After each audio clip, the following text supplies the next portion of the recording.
Assalamualaikum warahmatullahi wabarakatuh.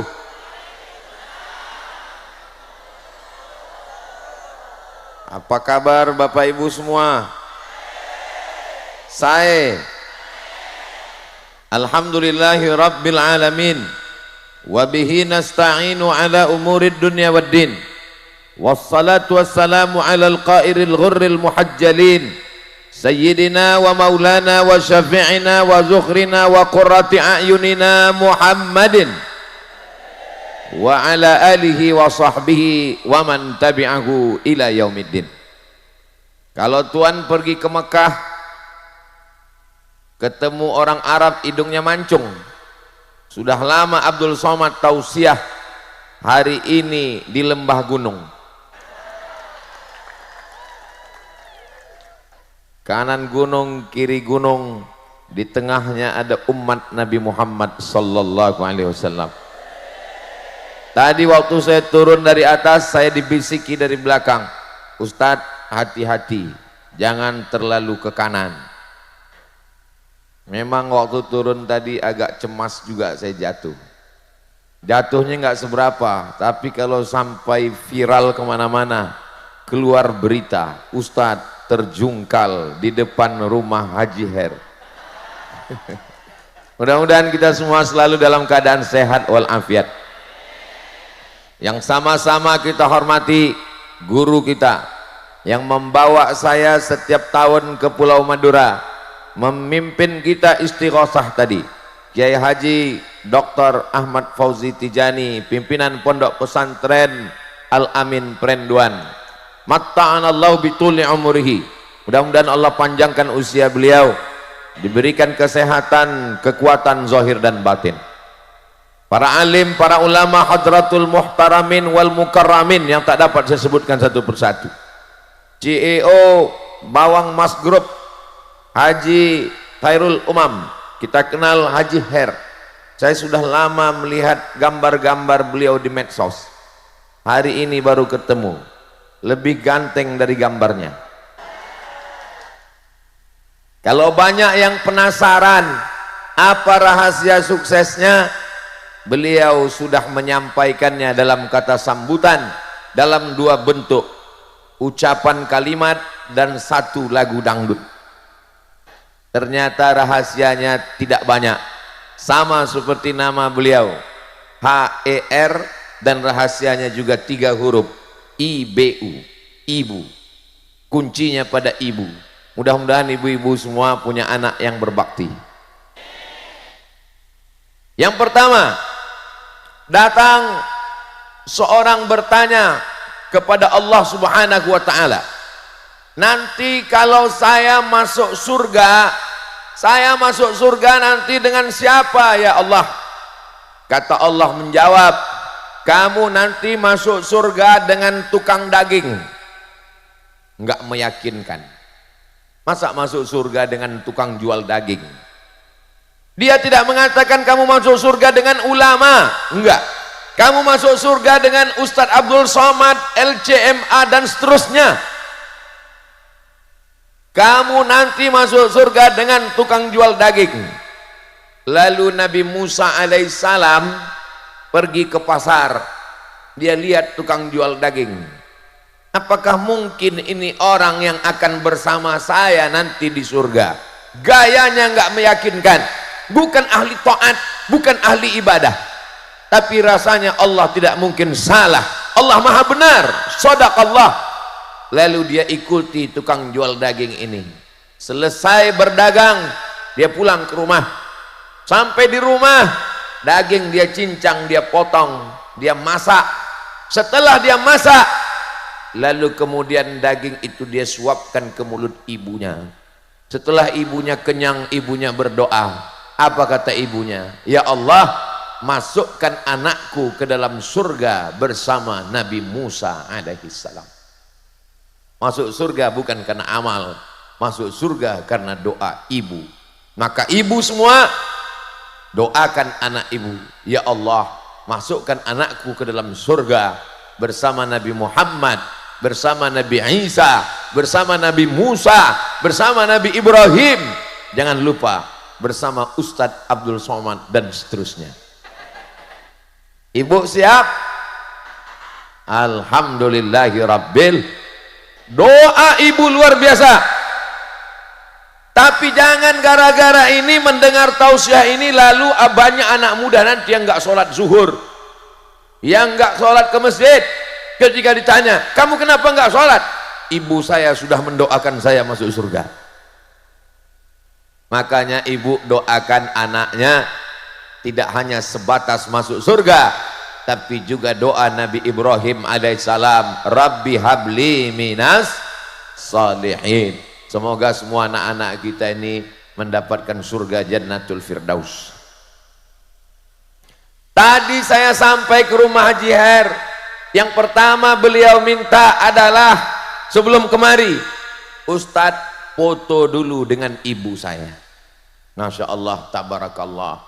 Tidak basa-basi, bukan sekedar ceramah, bukan sekedar kata sambutan, bukan sekedar nyanyian, tapi praktek nyata. Saya sudah melihat dengan mata kepala saya sendiri bahwa bakti kepada orang tua membuat anak bisa sukses, mudah-mudahan bahagia dunia akhirat insya Allah. Ibu mau anaknya jadi orang kaya, mau anaknya jadi pejabat, mau anaknya jadi orang hebat, tapi sakau narkoba. Na'udzubillah, na'udzubillah, na'udzubillah. Ustadz Abdul Somad selama tausiah ke Pulau Madura bertahun-tahun biasanya bajunya putih. Baru hari ini kelihatan pakai jas. Ini mereknya Casio, dikasih orang. Gimana rasanya pakai jas ini Pak Ustadz? Satu kata, panas. Saudaraku yang dimuliakan Allah Subhanahu wa ta'ala. Yang kedua, ada seorang datang kepada Nabi SAW, lalu kemudian dia berkata, izinkan saya mau perang fisabilillah. Kalau saya perang mati syahid, tidak ditanya malaikat mungkar nakir, langsung lewat ujian fit and proper test. Kalau mati syahid tidak akan merasakan sakratul maut yang sakitnya seperti kambing dikuliti hidup-hidup, seperti tebasan pedang di tempat yang sama, seperti tikaman anak tombak beribu kali.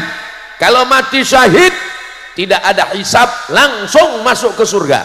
Izinkan saya ikut perang mati syahid. Nabi bertanya dengan satu pertanyaan, alaka min ummin, ibu kamu masih hidup? Dia menjawab, naam, ibu saya masih hidup.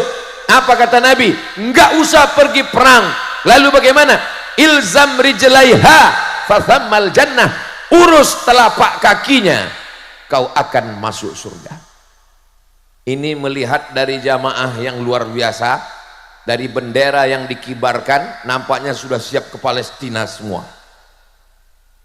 Siap ke Palestina? Jangan.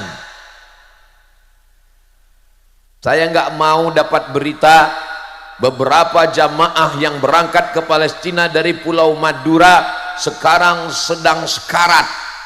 Kenapa? Karena nggak bisa makan lontong sayur. Kita bisa mensupport dengan dana untuk sumur bor, untuk selimut musim dingin, untuk tempat asrama rumah sakit yang didirikan orang Indonesia, rumah sakit Istiqlal, kebanggaan Indonesia di Gaza, dihancurkan, diratakan dengan tanah oleh Yahudi laknatullah. Mudah-mudahan Allah menolong saudara kita di Palestina. Ustadz Abdul Somad tidak pernah mengosongkan satu khutbah pun. Setiap hari Jumat satu khutbah tidak pernah kosong. Dalam khutbah tetap mendoakan, Allahumma ansur ikhwananal mujahidina fi Palestin, tolong saudara kami di Palestina ya Allah. Hari ini melihat ke depan, ini rasa-rasanya kita sedang berada di Gaza. Bendera yang berkibar adalah bendera Palestina. Cuman nggak sama bendera yang ada di sini dengan yang di Gaza. Bendera yang ada di hadapan saya ada gambar Ustadz Somadnya. So sweet. Saudara yang dimuliakan Allah Subhanahu wa taala, walaupun kita jauh di Pulau Madura, tapi kita tetap sama mencintai saudara kita. Kita ikut tersakiti, tapi apa kata Nabi? Ilzam rijlaiha, urus tapak kakinya. Kalau telapak kakinya saja kau urus, kau dapat surga. Apalagi kalau kau urus kepalanya, kau belikan bajunya, kau bahagiakan hatinya, kau senangkan jiwanya. Mudah-mudahan adik-adik yang ibunya masih hidup pulang dari sini, bahagiakan ibu, belikan makanan kesukaannya, belikan pakaian, belikan jilbab, senangkan hatinya, kirim kabar gembira, Bu, saya kuliah, IP saya 4, bagus, senang hatinya. Ini sekarang banyak dikirim kuliah, kasih uang jajan, kirim belanja, belikan motor, pulang-pulang. Saya membahagiakan ibu saya, Pak Ustadz. Kamu bawa ijazah? Enggak. Bawa apa? Anak istri. Bu, ini keberhasilan kuliahku. IP-mu berapa? 1 istri, 2 anak. Itu juga membahagiakan. Mudah-mudahan ibu semua dapat menantu, mantu, cucu yang soleh, solihah, baik-baik semuanya insya Allah. Amin. Ilzam rijlaiha, urus telapak kakinya, fathammal jannah, kau akan dapatkan surga di sana. Yang ketiga, ini sampai ke berapa nih Pak Ustadz? Pokoknya sesuai dengan tertulis di botol air minum 600 ml. Yang ketiga, orang yang bersama dengan Nabi, perang dengan Nabi, salat dengan Nabi, makan dengan Nabi. Tapi justru Nabi mengatakan, nanti kalau dia datang ke sini, kamu minta doa dari dia, doa dia makbul. Sahabat heran, kami yang hidup dengan engkau, kami yang bertetangga dengan engkau, kami yang berperang makan dengan engkau, kenapa minta doa dengan dia? Pokoknya nanti kalau dia datang ke sini, minta doa dengan dia, doanya makbul. Ternyata orang ini tidak pernah berjumpa dengan Nabi Muhammad sallallahu alaihi. Orang ini bernama Uwais Al-Qarni. Dia tidak termasuk dalam sahabat Nabi karena dia tidak pernah berjumpa dengan Nabi. Dia tidak termasuk dalam wa alihi wa ashabihi. Dia tidak tergolong dalam keluarga dan sahabat Nabi. Tapi setelah Nabi meninggal, dia datang dari Yaman ke kota Al-Madinah Al-Munawwarah.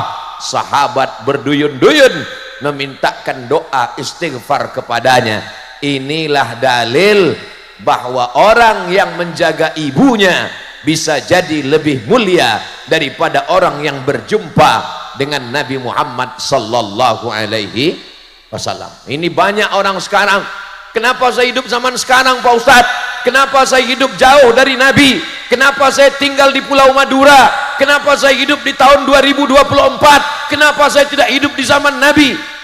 Jangan menyalahkan takdir, jangan menyalahkan Allah. Lebih baik Allah buat kita hidup di tahun 2024. Mungkin kalau kita hidup di zaman Nabi, kita juga ikut Abu Jahal dan Abu Lahab. Ditakdirkan Allah kita hidup sekarang, bukan berarti kita tidak bisa lebih mulia. Kalau kita jaga ibu kita, kita muliakan, kita rawat, kita bahagiakan, kita senangkan hatinya, boleh jadi nanti kita juga akan di surga bersama Uwais Al-Qarni insyaallah. Bagi yang ibunya sudah meninggal, tidak lagi ada bersama kita, bukan berarti putus hubungan dengan beliau. Kirimkan makanan, belikan nasi bungkus, bawa ke rumah anak yatim fakir miskin. Pulang dari kajian ini, mampir rumah makan, beli nasi bungkus, bawa ke panti asuhan. Assalamualaikum. Waalaikumsalam. Bapak panti asuhan, saya mau mengamalkan ceramah Ustadz Somad, mau ngasih orang yang ada di panti. Berapa orang di panti ini? Ada 100. Mau kasih semua? Enggak, 2 orang aja. Belikan 2 nasi bungkus. Datang seorang bertanya kepada Rasulullah, ya Rasulullah, mengadukan tentang qaswatal qalbi, hatinya keras. Bagaimana cara melembutkan hati ini? Ada orang mengatakan, ibu-ibu kalau ditanya, Bu, bagaimana cara melembutkan hati? Rendam dengan nenas. Itu hati kambing. Ini hati manusia. Bagaimana melembutkan hati? Kata Nabi, at'imil masakin, beri makan orang miskin, wamsah ra'sal yatim, usap kepala anak yatim. Kasih makan, usap kepala anak yatim. Kasih makan, sapu kepala anak yatim. Begitulah ucapan Nabi sallallahu alaihi.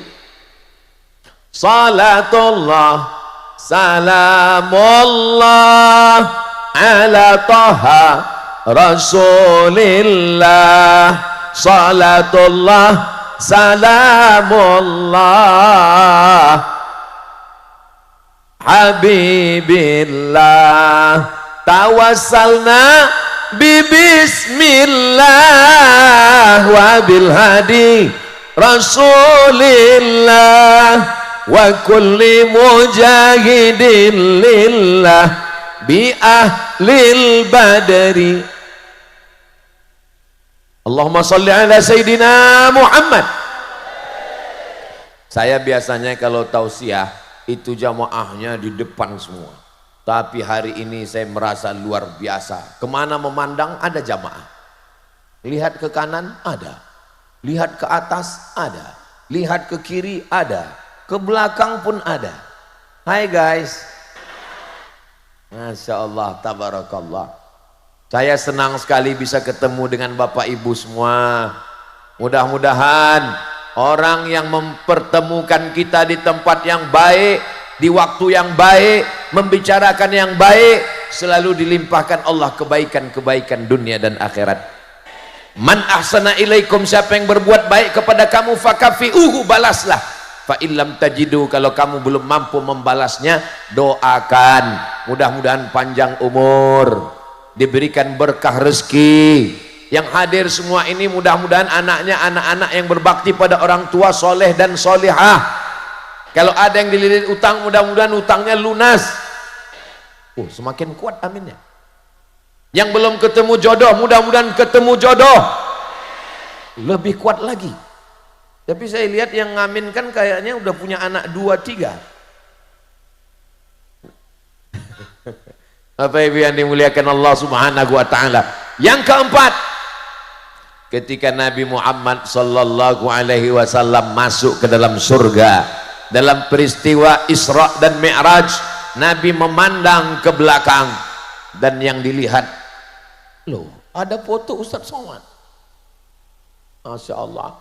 Nabi memandang ke belakang, yang dilihat adalah memang betul-betul nama saya dibuat 4 meter panjangnya, Abdul Somad dan seterusnya. Yang dilihat ke belakang, ternyata di belakang Nabi bukan laki-laki, tapi seorang perempuan. Siapa kamu? Kenapa kamu bisa masuk surga di belakang Nabi? Setelah Nabi langsung perempuan. Ternyata perempuan itu meninggal suaminya dan dia membesarkan anak-anak yatim. Inilah perempuan yang hebat luar biasa. Tapi bukan berarti kalau ibu suaminya meninggal lalu nggak boleh nikah lagi. Walladzina yutawaffawna minkum, seorang yang suaminya meninggal, wa yadharuna azwajan, tinggal hidup istrinya, yatarabbasna bi anfusihinna, mereka menunggu masa iddah, arba'ata ashhuri wa asyra, 4 bulan 10 hari.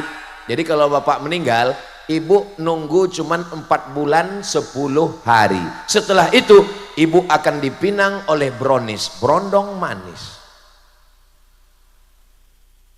Saya lihat dari senyuman bapak ada kepahitan di dalamnya. Tenang pak, saya cuma mau ngasih tahu bahwa, apa yang mau saya kasih tahu ya, bahwa seorang perempuan membesarkan anaknya, menyekolahkan, mendidik sampai anak-anaknya sukses, itu masuk surga langsung di belakang Nabi Muhammad sallallahu alaihi wasallam. Ketika acara wisuda, anaknya foto, kameramen tukang foto nanya, ibu dengan anak berdua? Iya. Suaminya mana? Suami saya sudah meninggal. Loh, ibu membesarkan anak? Iya. single parent. Memang saya sendiri membesarkan anak, saya antar dari TK, SD, SMP, SMA, S1, kuliah. Itu hebatnya laki-laki dan perempuan. Perempuan bisa membesarkan anak sendirian. Ketika ditanya, suamimu sudah meninggal, tapi rasa saya, papa tetap ada bersama kami di sini.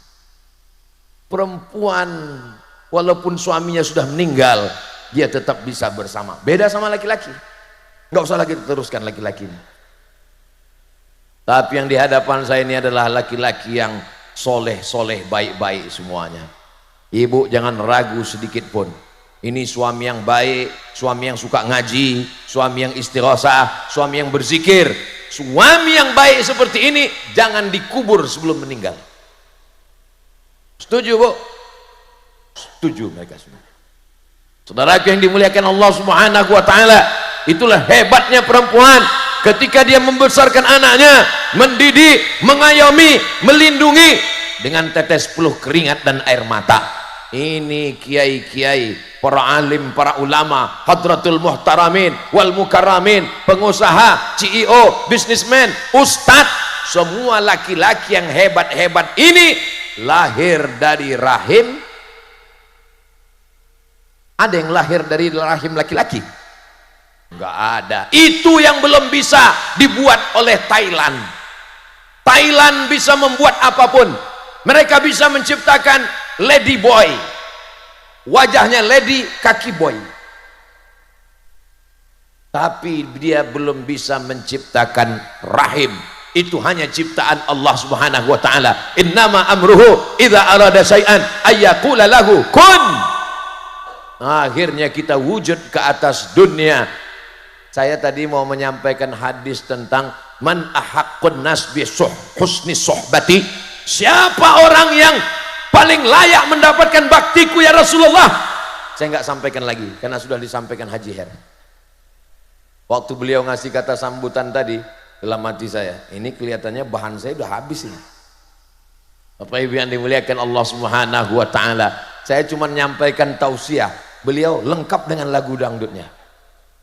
Mudah-mudahan anak-anak ibu mau jadi pejabat, mau jadi orang kaya, mau jadi bisnismen, tapi dia tetap cinta ibu dan bisa menasehati orang, bukan dengan lisannya, bukan dengan ceramahnya, bukan dengan kata-katanya, tapi dengan perbuatan yang nyata, insya Allah. Amin ya rabbal.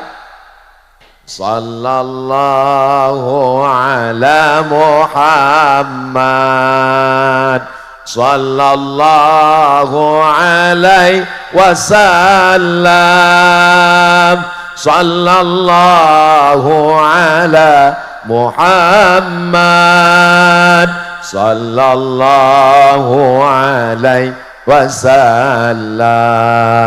Ya Nabi salam alaika, ya Rasul salam alaika, ya Habibi salam alaika, salawatullah. Itu yang kelima. Ibu-ibu yang sedang hamil mengandung, bacakan sholawat yang slow, yang pelan. Sallallahu ala. Jangan sholawat yang keras, nanti anaknya nendang. Bagus Pak Ustadz, dia mau main bola, bagus. Man shalla alayya salatan, siapa yang bersolawat kepadaku satu kali, sallallahu alaihi biha asyra, Allah balas 10 kebaikan. Mudah-mudahan kita dapat 10 kebaikan. Wa huttan anhu asyara sayyiat, dihapuskan, ditutupi 10 dosa dan kesalahan. Mudah-mudahan semua kesalahan kita dihapuskan. Wa rufi'at lahu asyara darajat, dinaikkan 10 derajat tingkatan kemuliaan. Saya sangka tadi saya yang paling tinggi di sini. Saya dibuatkan pentas, di atas pentas ada bunga, ada karpet 3 lapis. Saya sangka saya yang paling tinggi, ternyata ada yang lebih tinggi. Kenapa mereka bisa lebih tinggi dari kita? Karena mereka ahli solawat. Sebelum saya datang mereka sudah bersolawat, diangkat Allah derajatnya derajat lebih tinggi semua insya Allah.